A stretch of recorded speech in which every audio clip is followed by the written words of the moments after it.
wabarakatuh. Alhamdulillahi rabbil alamin. Asyhadu an la ilaha illallah wahdahu la syarika lah wa asyhadu anna Muhammadan abduhu wa rasuluh la nabiyya ba'dah. Allahumma salli wa sallim ala sayyidina Muhammadin wa ala alihi wa sahbihi ajma'in. Amma ba'd, fa ya ibadallah, usi nafsi wa iyyakum bitaqwallah. Faqad faza al-muttaqun, ja'alana Allah wa iyyakum minal muttaqin. Amin ya rabbal alamin. Segenap para hadirin dan hadirat, pecinta, pengagum, pelestari warisan Nabi Muhammad sallallahu alaihi wa alihi wa sahbihi wasallam, calon-calon surga. Untuk akhwat, calon-calon bidadari surga. Amin ya rabbal alamin. Hadirin dan hadirat rahimakumullah, sesungguhnya kita berada di penghujung kisah Nabiullah Ibrahim alaihi wa ala nabiyina afdalus salat wassalam.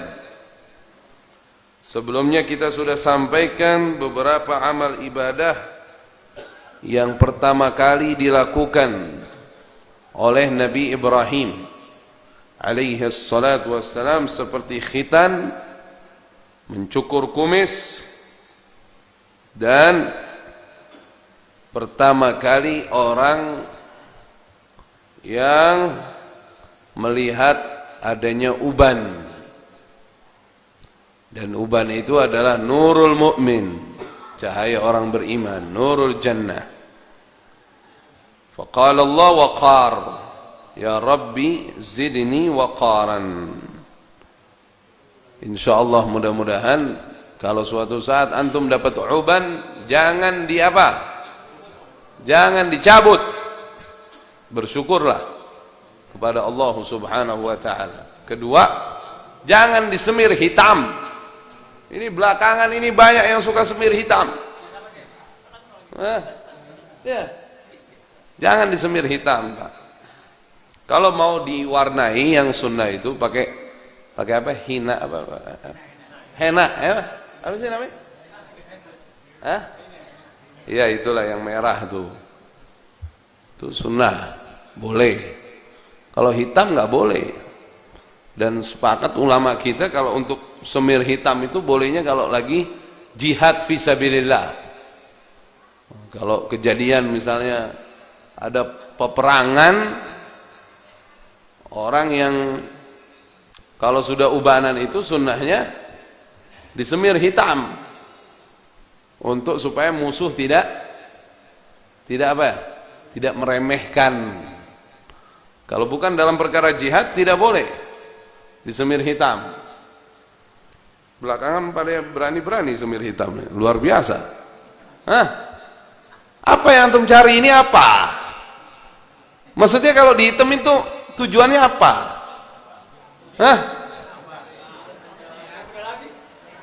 Walhasil tidak usah,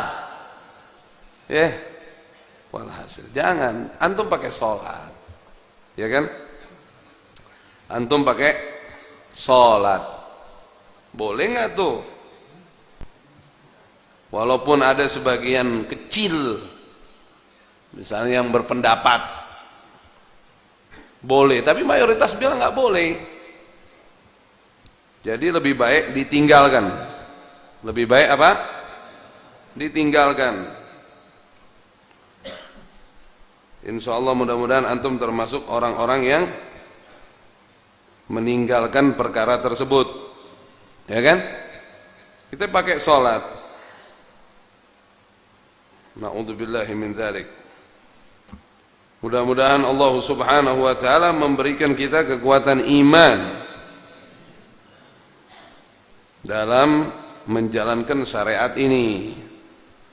Jadi syariat itu harus dijalankan dengan kekuatan iman. Ada perbedaan pendapat kalau kita masuk ke fikih, ada yang bilang boleh, banyak yang bilang nggak boleh. Ambil yang nggak boleh. Jangan diambil yang gampang-gampangnya aja. Lagi kan ada uban kan bagus. Ya kan? Jarang-jarang kan. Banyak kan orang punyanya hitam apa putih kebanyakan rambutnya. Nabi Ibrahim begitu dapat uban, apa katanya Nabi Ibrahim? Ya Rabbi zidni waqaran. Tambahin nih. Minta ditambah. Ente minta dicabut ya apa? Dan hukumnya dalam madhabul Imam Syafi'i mencabut uban hukumnya makruh. Bahkan membaca bismillah untuk mencabut uban jadi bacaannya jadi ikut makruh karena mengamalkan sesuatu yang makruh. Bismillah, tok, cabut, bacaannya jadi makruh. Karena itu makruh li dzati. Ya, udah nggak ada lagi deh yang semir-semir deh. Jadi minggu depan saya jadi ketahuan yang udah putih-putih jadi ketahuan besok minggu depan. Nggak ada lagi yang hitam-hitam semiran, nggak boleh udah. Betul nggak?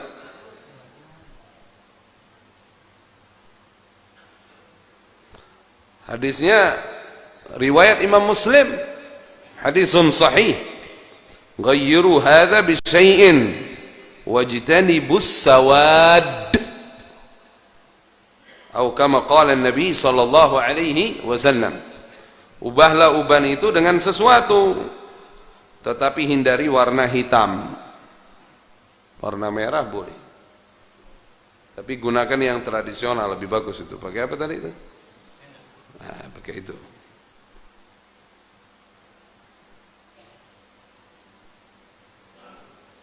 Yang lebih salam lagi, hadis riwayat Imam Abu Dawud. Ya, larangan untuk menyemir rambut warna hitam. La yajiduna raihatal jannah. Kalau itu digunakan mungkin untuk apa namanya? Untuk apa?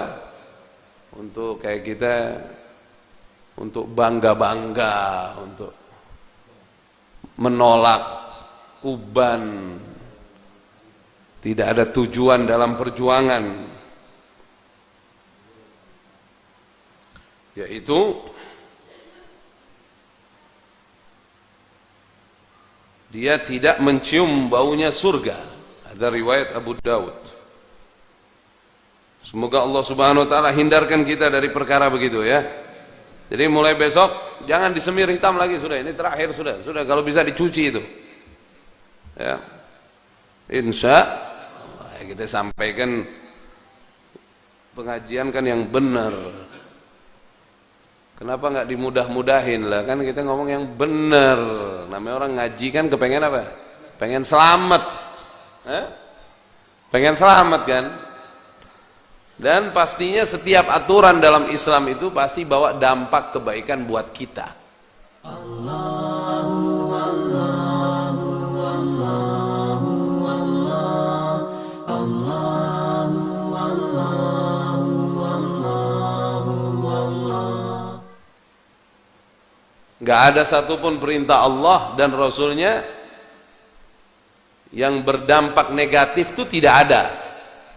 Selalu itu kebaikan buat kita. Karena yang paling sayang sama kamu itu Allah dan Rasulnya. Sallu ala Nabi. Allahumma salli wa sallim wa barik alaihi wa alihi. Antum perlu pahami itu. Ada orang kadang-kadang nerima aturan nih, kok begini, kok haram yang begini kok. Loh, ya apa sih? Antum yakini dulu. Siapa orang yang paling sayang sama kita? Rasulullah sallallahu alaihi wasallam. Mendapat wahyu dari siapa? Dari Allah. Jadi beliau itu paling sayang sama kita. Dilarang, ya jangan. Gitu loh. Betul nggak? Nah itu. Lelaki pakai emas, boleh nggak? Nggak boleh. Jangan. masih dipakai juga kan. Walhasil pakai sutra laki nggak boleh, perempuan boleh. Makanya ntar ente beliin emas buat istri aja, seneng istri itu dibeliin emas, pakai nggak apa-apa. Kita jangan pakai perak, masih bisa, betul ya. Janganlah. Insya Allah mudah-mudahan kita bisa menjalankan ajarannya Rasulullah sallallahu alaihi wa alihi wasallam. Wa may yattaqillah yaj'al lahu makhraja wa yarzuqhu min haitsu la yahtasib. Siapa orang yang bertakwa kepada Allah, Allah keluarkan semua kesulitannya dan Allah kirimkan rezeki yang tak terduga baginya. Para hadirin dan hadirat rahimakumullah. Dan Nabi Ibrahim alaihi salatu wassalam adalah orang yang sangat istimewa dan sangat semangat dalam menyambut tamu. Man kana yu'minu billah wal yaumil akhir falyukrim dhaifahu. Siapa orang yang betul-betul iman kepada Allah dan hari akhir, maka muliakan tamunya. Mudah-mudahan Allah Subhanahu wa taala terima amal saleh kita insyaallah. Pasti di antara kita pernah ada yang menolak tamu, ada yang kurang demen tamu datang. Nah, itu semoga Allah ampunin kesalahan kita. Itu salah besar. Itu salah apa? Salah besar. Tamu yang tidak muslim saja kalau datang kita mesti hormatin dia, apalagi tamu yang muslim. Harus kita hormatin. Karena muliakan tamu itu, kita nanti akan dimuliakan ketika kita kembali ke hadapan Allah Subhanahu wa taala. Sebagaimana kita sering menyambut hamba-hamba Allah dengan baik, nanti Allah menyambut kita dengan para malaikat-malaikatnya itu. Sampai dikaitkan itu menyambut tamu dengan beriman kepada Allah dan hari akhir. Kalau yakin sama Allah dan hari akhir, pasti nyambut tamunya bagus. Kan gitu. Nah, kemudian para hadirin dan hadirat sekalian, kita berada di penghujung kisah Nabiullah Ibrahim alaihi salatu wassalamu, di mana di dalam Al-Qur'anul Karim ada kalimat tentang suhuf Nabi Ibrahim alaihi salatu wassalam.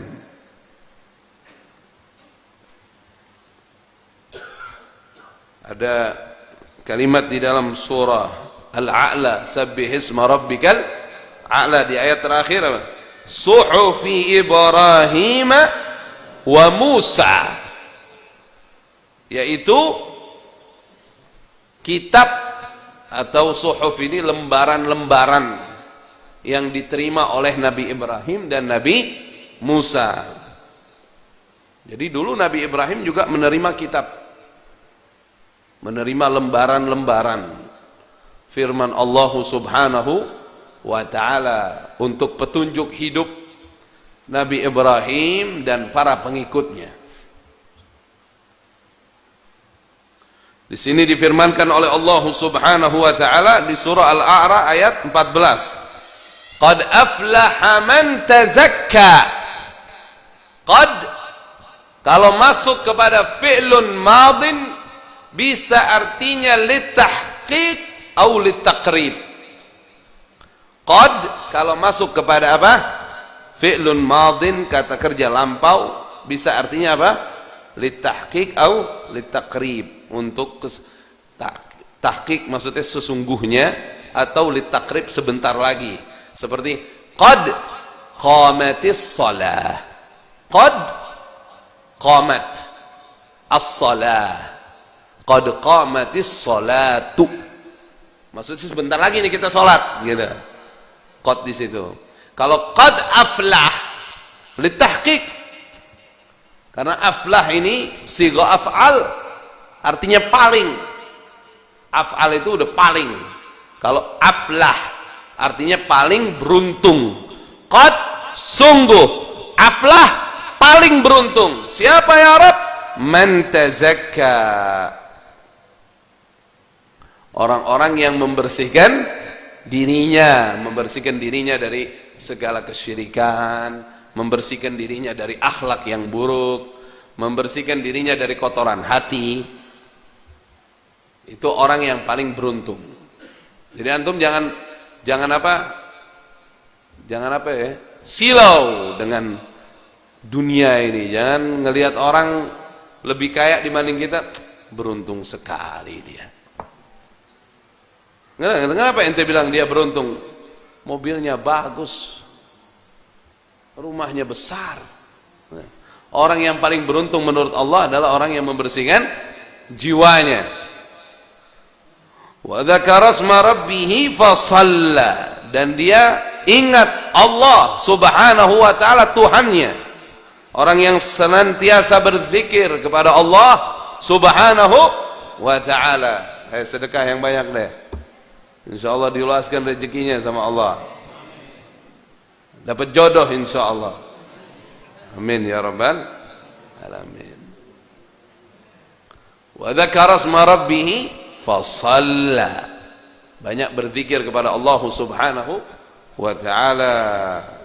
Senantiasa ingat Allah, ingat Allah, ingat Allah. Jangan sampai lewat waktu saat kita lupa Allah, jangan itu.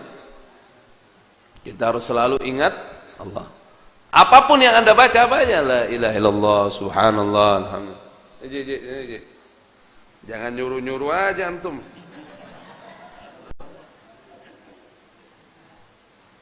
Ada kan orang kadang-kadang ngomong begitu nih, Ustaz nyuruh aja. Dia kagak katanya. Ya enggak, antum aja kagak ngelihat.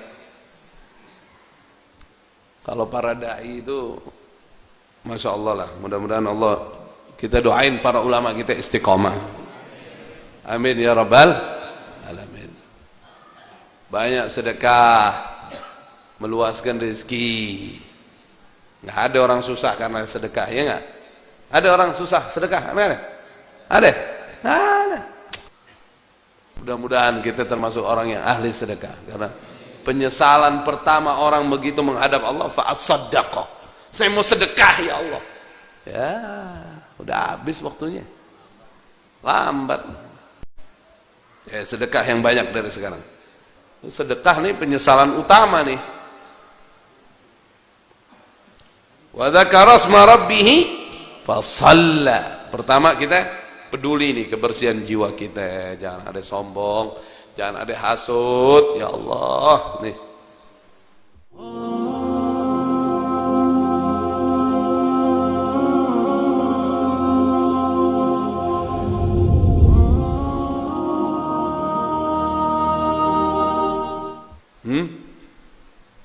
Tetangga beli kulkas, kita beli koyok tempel sini. Urusan apa? Ada yang begitu? Ada orang yang di sini? Ada. Ada apa rezeki nggak ketukar ya Pak? Rezeki apa? Nggak ketukar. Saya pernah dengar dari salah seorang guru saya, Al Habib Ali Zainal Abidin Al Jufri, hafizahullah, ulama besar di Timur Tengah. Cerita, beliau ketemu sama orang Jepang. Beliau ketemu sama orang Jepang Muslim. Dia tanya, antum Muslim semenjak kapan? Oh, dari zaman kakek saya sudah Muslim. Maksudnya kakek saya sudah Muslim. Jadi saya terlahir dalam keadaan Muslim. Dulu kakek kamu yang masuk Islam pertama kali kakek kamu, kakek saya. Di mana masuk Islamnya? Di tanah Jawa. Ini cerita guru besar dari Timur Tengah. Di mana di tanah Jawanya? Di Cirebon. Dulu lagi zaman penjajahan di sini. Itu kakeknya termasuk orang yang bisnis di sini. Tetanggaan sama seorang Muslim. Jualannya sama. Jualannya sama. Kakek saya itu selalu menzolimi si orang muslim ini, menghalang-halangi. Tapi nggak tahu kenapa masyarakat lebih suka belanjanya sama dia. Jadi kalau dia ini ada masyarakat belanja sama dia, kadang-kadang dia bilang jangan beli di saya semua, sebelah saya juga ada. Enggak, saya mau, enggak boleh. Saya hanya jual ini buat kamu, yang sisanya ini kamu beli sama dia. Bayangkan Pak, antum pada begitu nggak kalau dagang tuh? Ini orang mau beli ini. Kadang-kadang kita ya Allah ya enggak. Kita barang udah kagak ada, kita bilang, Ade mana Pak? Bentar ya. Kita ngambil sama orang. Benar gak? Kita mau ngasih untung orang, tapi kita dapat juga kan begitu. Ade, Pak, barang ini ada gak? Ade, padahal kagak ada. Kita keluar dulu, kita ambil dari orang, benar gak? Kita jual sama dia, kita masih untung kan? Ini kagak. Dia ada barangnya. Cuman nih orang udah beli, dia anggap udah cukup, sisanya yang beli sama dia. Disuruh beli sama dia, sama si Jepang nih sebelahnya. Tapi begitu baiknya orang ini, tetap kakek saya yang, kata orang Jepang ini, kakek saya musuhin dia, zolimin dia. Wah, habis deh, nyelak dia apa, pokoknya kayak tetangga nggak bagus lah gitu. Akhirnya begitu dapat kabar Indonesia mau merdeka, ini kakek saya mau pulang ke Jepang. Sebelum pulang dia datengin rumah si muslim ini, maksudnya dia mau minta maaf, maksudnya selama ini ana zolimin kamu, selama ini dia takut juga, takut ada balasannya suatu saat. Saya merasa saya salah, kamu selama ini baik sama saya, tapi saya jahat terus sama kamu. Apa kata si muslim ini? Kamu tetangga yang baik buat saya. Loh, saya ini zolim sama kamu ini, saya sering nyakitin kamu, kamu tetangga yang baik buat saya. Buktinya kamu sebelum berangkat kamu datang dulu minta maaf sama saya. Mestinya saya yang minta maaf sama kamu, saya banyak kekurangannya. Si Jepang ini nangis. Wahai orang yang bersih hati, kamu belajar bersih hati ini di mana? Saya belajar ini dari Nabi Muhammad sallallahu alaihi wa alihi wasallam. Keluarin itu hadis dari Rasulullah, bahwasannya berkali-kali Jibril datang kepadaku, aku khawatir tetangga akan mewariskan warisanku, dan aku disuruh berbaik dengan tetangga berkaitan dengan keselamatanku di hadapan Allah dan akhirat. Man kana yu'minu billah wal yaumil akhir falyukrim jarahu. Siapa yang beriman sama Allah dan hari akhir, muliakan tetangganya. Akhirnya kata di si Jepang, kalau begitu berikan aku hadiah besar sebelum kepulanganku. Sampaikan kepadaku, ajarkan kepadaku cara agar aku bisa menjadi pengikut Nabi Muhammad sallallahu alaihi wa alihi wasallam. Diajak mengucapkan 2 kalimat syahadat. Jadi kakekku muslim di tanah Jawa. Ya salam, luar biasa, Masya Allah, tabarakallah. Jadi anak keturunannya muslim. Ini cucunya yang ketemu guru kita. Mudah-mudahan Allah kasih kita akhlak yang baik, insyaallah. Qad aflaha man tazakka. Sungguh beruntung orang yang membersihkan jiwanya. Wa dzakara asma rabbih fasalla, dan salat, maka salat. Diartikan salat 5 waktu kita jaga. Az-zuhur wal asr wal maghrib wal isya wal fajr. Bal tu'thiruna al-hayata ad-dunya. Tetapi kamu, wahai orang-orang yang tidak beriman, kata Allah Subhanahu wa taala, orang-orang yang tidak beriman lebih memilih kehidupan dunia. Lebih memilih kehidupan dunia.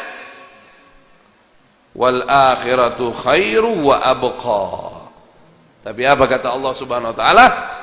Padahal negeri akhirat itu adalah lebih baik. Lebih baik maksudnya apa? Pahalanya lebih besar. Kalau kamu niatkan buat akhirat, pahalanya lebih besar. Wa abqa, kekal di dunia fana, sedikit bayarannya dan fana, hilang, habis. Seenak-enaknya kita makan, udah masuk, hilang rasanya. Rasanya lagi di lidah aja, udah ketelan, hilang. Itu dunia. Wal akhiratu khairu wa abqa, dan negeri akhirat itu lebih baik dan lebih kekal. Inna hadza la fis suhufil ula, sesungguhnya ini nasihat-nasihat ini benar-benar terdapat dalam kitab-kitab terdahulu. Di mana? Suhufi Ibrahim wa Musa, di lembaran-lembaran petunjuk Allah yang diberikan kepada Nabi Ibrahim dan Nabi Musa alaihima wa ala nabiyina afdalus salah wassalam. Mudah-mudahan kita semua bisa mengamalkan kebaikan. Jadi semua nabi, dari mulai Nabi Adam sampai dengan Nabi kita Muhammad alaihimus salatu wassalam, petunjuk dari Allah adalah bertauhid kepada Allah subhanahu wa ta'ala, mengimani para nabi dan rasul alaihimus salatu wassalam, serta bertakwa kepada Allah subhanahu wa ta'ala, menebarkan kebaikan. Semua agamanya Islam, Nabi Adam sampai Nabi kita Muhammad alaihimus salatu wassalam, semuanya agamanya Islam, dan Islam disempurnakan diutusnya Nabi kita Muhammad. Allahumma salli wa sallim wa barik alaihi wa ala alihi.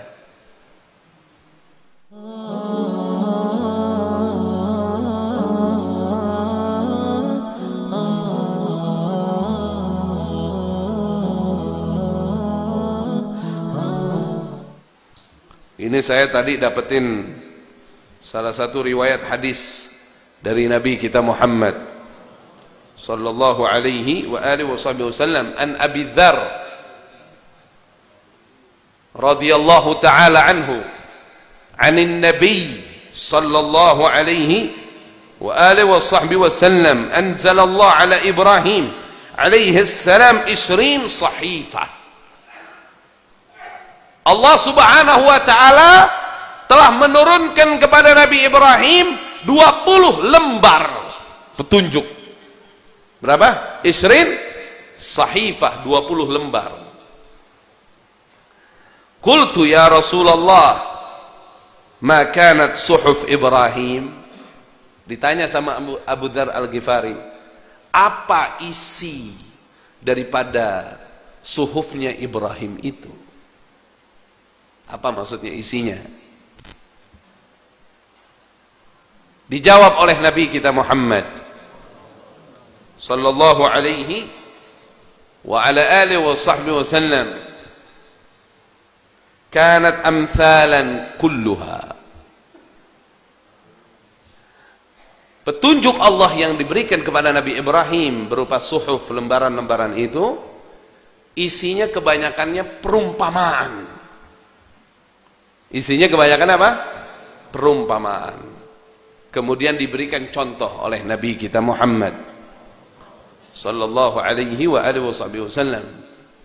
Allah subhanahu wa ta'ala mengkaruniakan Quran kepada Nabi kita Muhammad sallallahu alaihi wa alihi wasallam, dan Allah subhanahu wa ta'ala lengkapi pengetahuan Nabi kita sallallahu alaihi wasallam kepada isi kitab-kitab sebelumnya.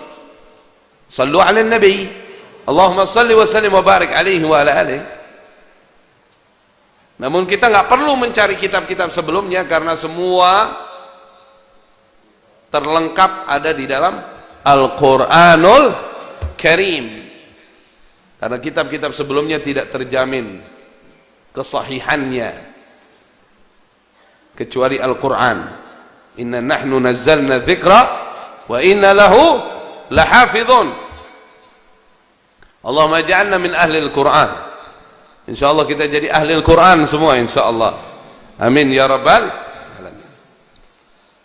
Kata Nabi SAW, di antara isi daripada suhuf Ibrahim, ayyuhal malik al-mubtala al-maghrur, anni lam ab'athka litajma'a ad-dunya ba'daha ila ba'd walakin ba'athtuka litarudda anni da'watal madhlum fa inni la aruddaha wa in kanat min kafirin. Kurang lebih maknanya begini, maksudnya dinasehati kepada seluruh orang-orang yang memiliki jabatan, kepada para seluruh pemimpin, hati-hati bahwa kepemimpinan itu merupakan ujian yang menipu. Sesungguhnya aku, kata Allah Subhanahu wa ta'ala, tidak mengutusmu untuk mengumpulkan dunia. Jadi pemimpin itu jangan sampai ambisinya dunia. Akan tetapi aku mengutusmu untuk menghindarkan dari doa orang terzolimi. Maksudnya orang kafir itu jangan sampai mohon maaf, bukan orang kafir. Maksudnya para pemimpin itu jangan sampai zalim. Para pemimpin itu jangan sampai zalim. Kenapa kata Allah? Karena aku tidak menolak doa orang yang terzalimi sekalipun dia tidak beriman kepadaku. Apalagi yang beriman kepada Allah Subhanahu wa ta'ala. Tidak boleh kita zalimi orang. Makanya dulu riwayatnya Sayyidina Umar ibn al-Khattab radhiyallahu ta'ala anhu, waktu ada orang Yahudi dari Mesir datang kepadanya ke Madinah, karena waktu itu rumahnya ingin dijadikan masjid oleh siapa? Oleh Amirul Mukminin Amr ibn al-As radhiyallahu ta'ala anhu, datang kepada Sayyidina Umar ibn al-Khattab, aku tidak menjualnya ya Amirul Mukminin, tapi aku diperintah harus menjualnya untuk jadi masjid. Ambil itu tulang. Ada tulang. Ini dia sampai datang ke Madinah minta keadilan. Ambil tulang, cuman diluruskan doang sama pedangnya begini, garis. Bawa ini tulang, sampaikan kepada Amirukum, pemimpin kalian Amr ibn al-As. Datang dia, ya Amirul Mukminin Amr ibn al-As, ini ada pesan dari Amirul Mukminin Umar ibn al-Khattab. Nggak jadi diambil tanahnya. Waduh, langsung nggak jadi. Ini biarkan dia tinggal di situ. Terserah dia untuk selamanya, katanya. Ini apa nih maksudnya nih? Ini bingung dia. Kalau suratnya ada tulisan kan jelas, ada nasihat. Lo ini kok pedang lurus siapa sih? Maksudnya diperintahkan Amr ibn al-As memimpin Mesir untuk berlaku adil. Harus lurus, tidak boleh menzalimi siapapun. Nggak ada pembelian dengan cara paksa. Harus namanya jual beli itu ridho sama ridho. Kalau nggak diluruskan nanti kayak tulang ini, nanti diluruskan. Itu diartikan sama Amr ibn al-As. Kemudian si Yahudi ini masuk Islam karena terharu dengan keadilan Sayyidina Umar ibn al-Khattab radhiyallahu ta'ala anhu, dan menyerahkan rumahnya untuk kaum muslimin. Masya Allah, tabarakallah. Jadi hindari. Jadi jangan mentang-mentang, istilah kalimat apa? Mentang-mentang lagi punya posisi. Baik posisi apapun, termasuk posisi kita di kantor juga begitu. Jangan mentang-mentang kita lagi jadi atasan nyiksa bawahan aja semau kita, ya enggak? Pokoknya jangan deh mentang-mentang. Karena apa? Allah tidak menolak doa orang yang terzalimi sekalipun dia tidak beriman kepada Allah, apalagi kalau dia mukmin. Masalah ente. Sayyidina Umar bin Al-Khattab radhiyallahu an, ini kisahnya terkenal nih, waktu beliau jalan malam-malam, beliau ngelihat ada orang miskin lagi masak, anaknya pada megang perut, ternyata masak apa? Batu. Nah, itu kan antum tahu. Apa yang dilakukan Sayyidina Umar? Ngambil apa? Ngambil gandum waktu itu yang nemenin namanya siapa? Khadimnya Sayyidina Umar siapa namanya? Yang nemenin Sayyidina Umar kalau jalan siapa? Ada yang nemenin siapa namanya? Namanya siapa? Ya dia. Ini lupa apa nggak tahu nih? Namanya Aslam. Aslam nemenin. Ya Amirul Mukminin, biar saya yang gendong gandumnya. Enggak. Ente mau nanggung kesalahan anak di akhirat katanya.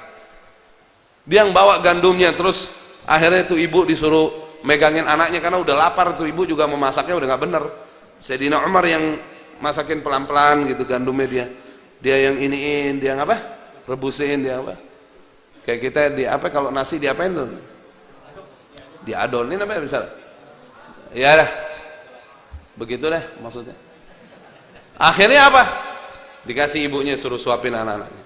Apa kata nih ibu? Nih ibu nggak tahu kalau nih Amirul Mukminin Umar. Karena memang pemimpin di masa itu tidak memperkenalkan dirinya siapa. Pokoknya dia berlaku baik aja karena Allah. Kata nih ibu, waduh, aneh kalau bisa milih khalifah, aneh pilih ente bukan milih Umar katanya. Lah ini Umar. Nggak dikasih tahu. Begitu ibu ini ngomong begini, Aslam mau kasih tahu, maksudnya inilah Amirul Mukminin Umar. Terus Sayyidina Umar begini, dilarang Aslam.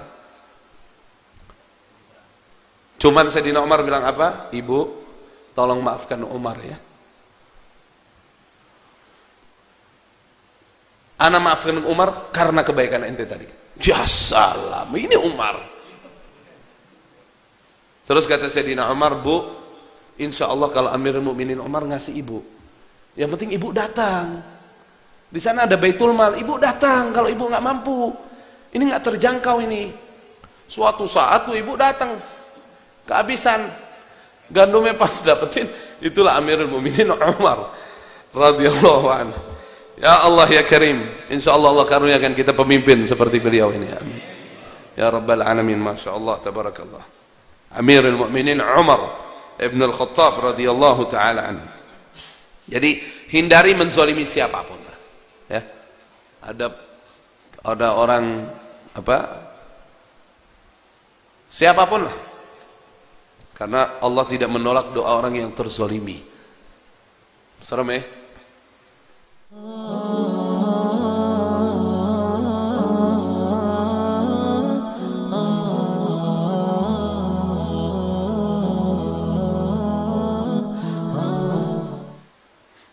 Wa 'alal aqil. Nah, ini diantara isi suhuf Nabi Ibrahim yang disabdakan oleh Nabi kita Muhammad sallallahu alaihi wa alihi wasallam. Wa 'alal aqil ma lam yakun maghluban. Dan orang yang berakal ini jangan sampai kalah hidupnya, maksudnya jangan sampai khosir deh, maksudnya jangan sampai rugi. Ayyakuna lahu 4 saat. Dalam kesehariannya kalau bisa ada 4 yang dia amalkan. Dalam kesehariannya ada 4 waktu dia lakukan ini di 4 waktu. Apa yang pertama? Sa'ah yunaji fiha rabbah azza wa jalla. Ada waktu di mana engkau munajat, engkau berdoa, engkau berzikir kepada Allah Subhanahu wa taala. Ada waktu itu. Ya. Wasa'ah yuhasib fiha nafsah. Dan ada juga waktu yang kau jadikan untuk kamu menghitung-hitung dirimu.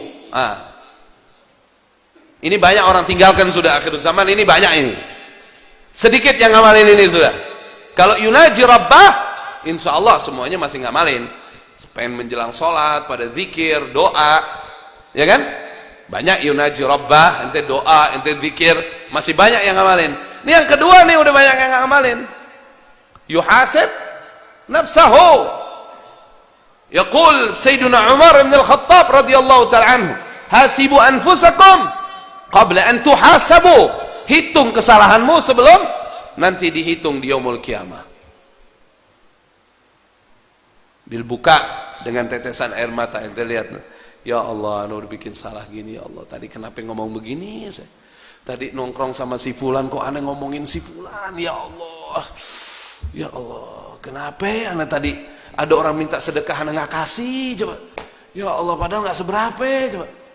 Gitu, jadi yuhasib nafsahu. Semoga Allah ampuni dosa-dosa kita.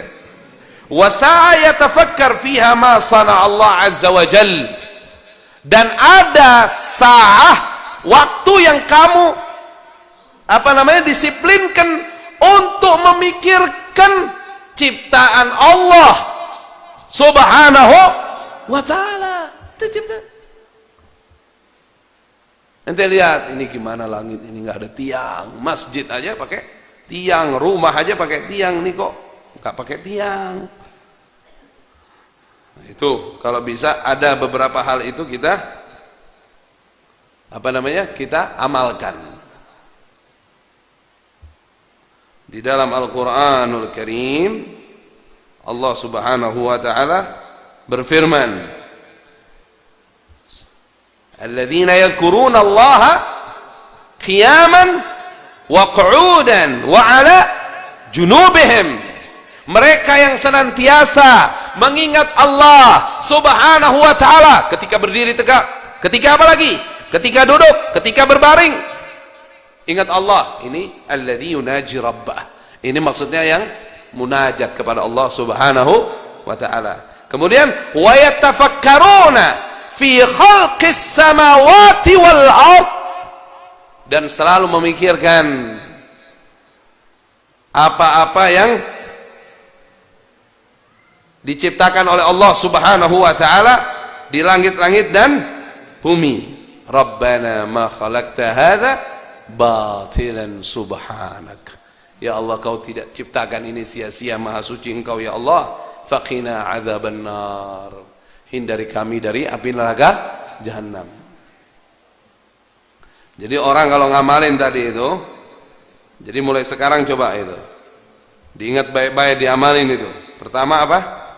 Munajat kepada Allah. Ada waktu yang kamu jadikan untuk yuhasib nafsah, ngitung-ngitung kesalahan kita. Yang ketiga, memikirkan ciptaan Allah Subhanahu wa ta'ala.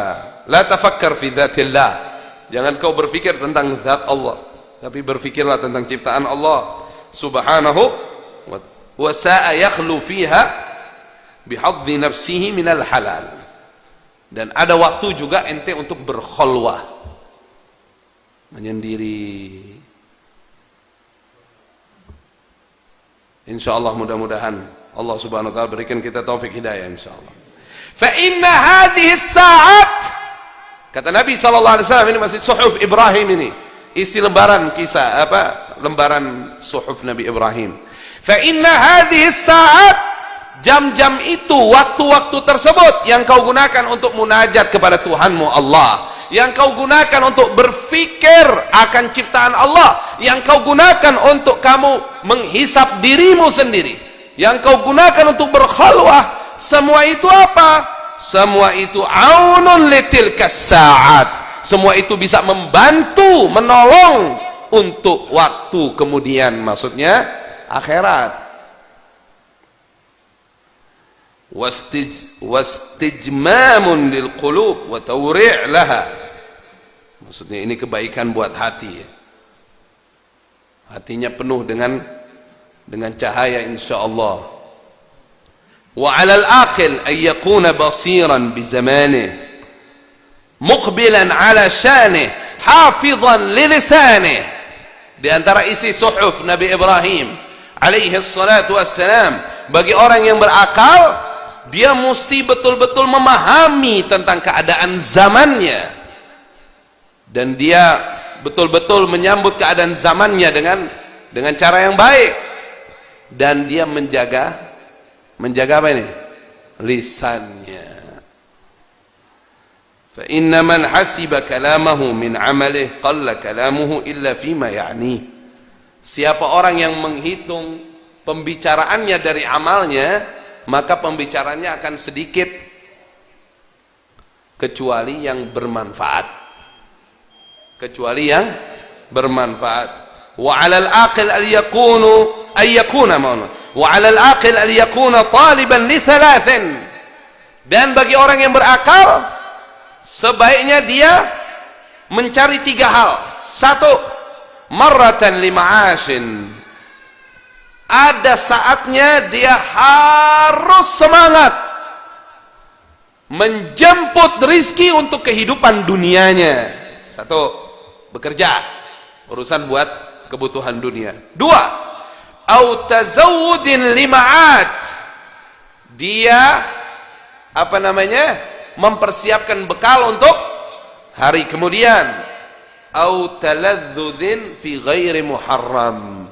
Yang ketiga, dia menikmati kelezatan dunia bukan pada hal yang haram. Boleh dia menikmati kelezatan dunia, ente makan nasi uduk wa bihun, boleh. Yang penting halal. Betul nggak? Nggak begitu. Itu adalah suhuf Nabi Ibrahim alaihi salatu wassalam, yang diriwayatkan oleh Al-Imam Abu Dzar Al-Ghifari rahimahullah tabaraka wa ta'ala. Setelah ini ba'dal adzan saya mau lanjutkan sedikit.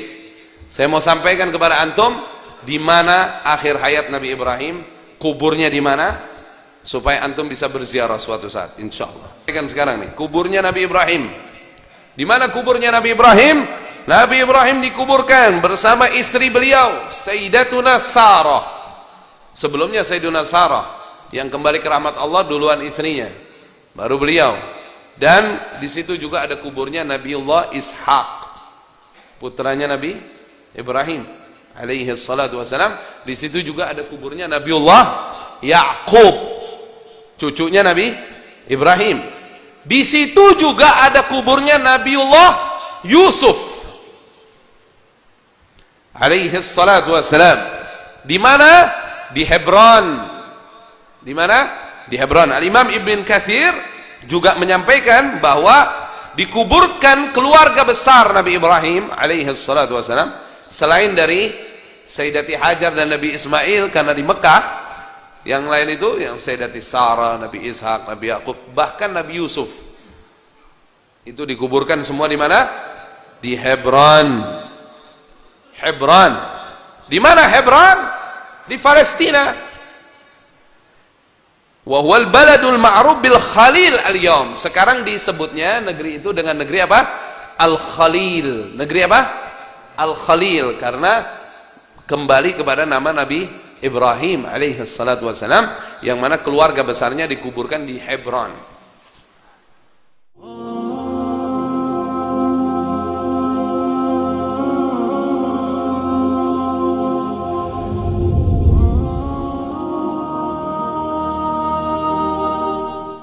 InsyaAllah mudah-mudahan suatu saat antum bisa ziarah ke sana. Dalam kesempatan yang baik ini, saya ada rekaman saya sama ketua imam Masjidil Aqsa. Imam Masjidil Aqsa sekitar 5 orang. Yang Masjidil Aqsanya. Ada beberapa imam suka datang ke sini. Ya memang betul ada beberapa imam Palestina, tapi yang imam Masjidil Aqsa setahu saya sekitar 5 orang, sekitar wallahu alam ya. Saya dulu dapat penjelasan dari Asy-Syaikh Ali Al-Abbasi, salah satu imam juga di situ. Ketua imamnya namanya Asy-Syaikh Yusuf. Asy-Syaikh Yusuf ini asli Al-Khalil. Subhanallah, bertepatan waktu saya sama jamaah datang ke Hebron, kok pas Syekh Yusuf datang. Alhamdulillah saya kenal dekat sama beberapa imam di sana. Baru 3 kali saya ke sana. Insyaallah suatu saat antum bisa berangkat juga. Hah? Orang kita kalau diajak berangkat suka nanya begini, aman nggak di sono? Apa kita bisa jawab kayak begitu tuh? Ente aman nggak di sini? Ente aman nggak kalau lagi naik pesawat? Ente aman nggak kalau di kapal? Ente aman nggak kalau lagi tidur di rumah? Wallahu alam. Yang jamin keamanan siapa? Allah. Minta keamanan kepada Allah, aman-aman insyaallah. Betul nggak? Ente kalau tidur aman nggak tuh? Aman nggak tuh? Udah pasti tuh buminya nggak goyang, genteng nggak ambruk, udah pasti nggak ada kebakaran, nggak ada apa-apa gitu, pasti. Wallahu a'lam. Minta keamanan sama siapa? Sama Allah. Dengerin ya baik-baik ya. Nih cuman rekamannya kurang lebih 3 menit. Ini rekaman saya dengan Asy-Syaikh Yusuf di Masjid Al-Khalil. Jadi masjidnya itu di atas. Ada Masjid Al-Khalil. Ini kesian dulu Masjid Al-Khalil pernah orang lagi sholat dibreder sama Yahudi. Banyak syahid, syuhada di masjid itu dulu. Pernah banjir darah Masjid Al-Khalil itu. Diberedar lagi sholat sama Yahudi. Astagfirullah. Semoga Allah berikan kemenangan untuk kaum muslimin. Insyaallah kembali Masjidil Aqsa ke tangan kaum muslimin insyaallah. Amin ya rabbal. Ini dengerin ya baik-baik ya. Dengerin dulu, sabar. Bismillahirrahmanirrahim. Yang dihadirkan Salahuddin Al-Ayyubi ketika beliau berhasil menguasai Masjidil Aqsa dan sekitarnya dan mihrabnya juga. Nggak jelas ya? Salahuddin menghadirkan 3 mimbar. Yang pertama di Damaskus. Oh bisa, canggih ya. Di mana yang masukin nih? Hah? Mana dia kagak aneh. Lain kali jenisnya tuh. Ini handphone apa sih? Hah? Bisa nggak? Nggak ada. Nggak ada, dia khusus deh. Aduh, sebentar. Anak ini aja. Anda terjemahin aja apa yang beliau ngomongin. Ketika beliau berhasil menguasai Masjidil Aqsa dan sekitarnya dan mihrabnya juga. Sayyidina Salahuddin menghadirkan 3 mimbar. Yang pertama di Damaskus, di Masjid Damaskus. Yang ini yang kedua. Yang ketiga yang di Masjidil Aqsa, di Baitul Maqdis. Sebelum 50 tahun, sebelum 50 tahun yang lalu, mimbar yang asli yang ada di dalam Masjidil Aqsa dibakar oleh Yahudi 50 tahun yang lalu.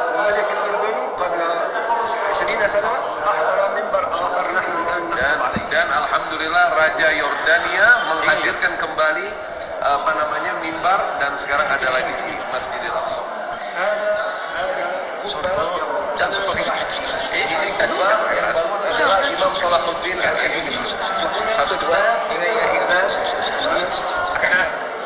ya. Dan ini adalah pintu menuju gua yang dikuburkan para nabi termasuk Nabi Ibrahim alaihissalam. Keluarganya ya. Ya. Ini sudah disemenkan. Ini gua tempat masuknya gitu. Dalam kubur.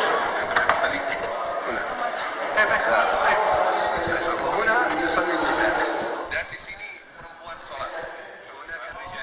Dulu, cepetin dikit. Nah. Alhamdulillah, insyaallah Allah Subhanahu wa taala. Ini pesan ini. Insya Allah Allah berikan kekuatan kepada kaum muslimin agar kembali kepada tangan kaum muslimin. Amin.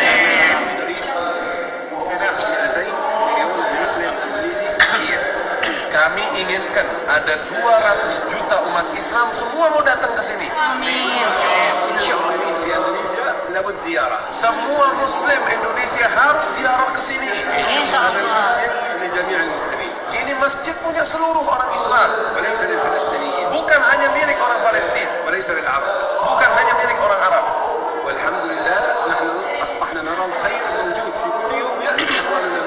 Dan alhamdulillah beliau sebagai imam Masjidil Aqsa mengucapkan alhamdulillah setiap harinya ada saja orang muslim yang datang ke Masjidil Aqsa.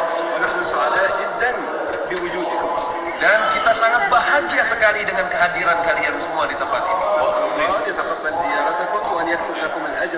Kita mohon kepada Allah Subhanahu wa taala semoga Allah menerima ziarah kalian semua dan menggantikannya dengan pahala. Jadi pesan terakhirnya dari beliau, kirim salam sama umat Islam Indonesia. Saya harap semuanya 200 juta umat Islam itu yang kami dengar di Indonesia banyak sekali, semua mau datang ke Al-Aqsa katanya Syekh Yusuf. Dan kami senang sekali ketika kami melihat orang-orang Indonesia yang datang ke Al-Aqsa. Begitu katanya. Datang deh. Ya. Paham? Ada yang ngomong, fulusnya gimana ya? Ya, fulus dipikirin. Niat dulu. Baru bayar. Enak jalan.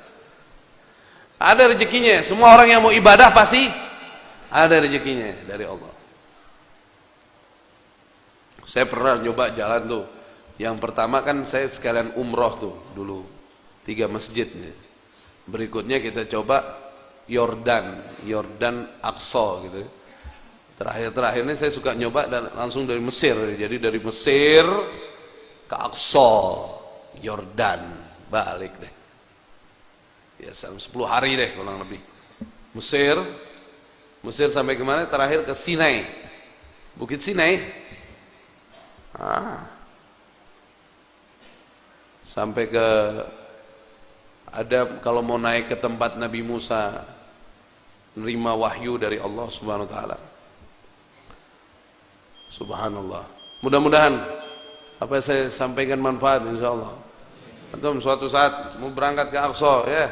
Apalagi yang udah pernah haji, pernah umroh, ke Aqsanya kapan? Diniatin ke Aqsa. Ada beberapa jamaah begitu, udah mau jalan mundur lagi. Ya. Gimana? Mak-mak berani biasanya. Ibu-ibu berani. Banyak jamaah ibu-ibu yang datang ke sono. Bu, berani, Bu? Emang ada apa? Enggak berani. Saya berani aja kata gitu. Yang penting jalan kata. Mak-mak berani, ente yang laki kadang-kadang gimana ya? Mak-mak berani. Oh, berani belanja apa ya? Masya Allah. Berani-berani sama. Hah? Berani-berani. Ada apa-apa? Ada sih baca doa aja. Kalau lagi mau masuk baca doa aja. Aman semua. Semua minta sama Allah nggak? Kalau Allah bilang masuk, masuk. Allah bilang nggak masuk, nggak masuk. Semua yang punya kan Allah. Betul nggak? Orang Palestina ngeliat kita girang hatinya. Ya. Rabbana Karim, Rabbana Rahim. Allahumma a'izzal Islam wal muslimin wa ahlikil kafarata wal musyrikin.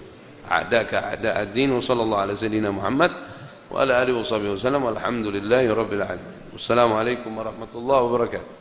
Assalamualaikum. Bersama Saling Sapa TV.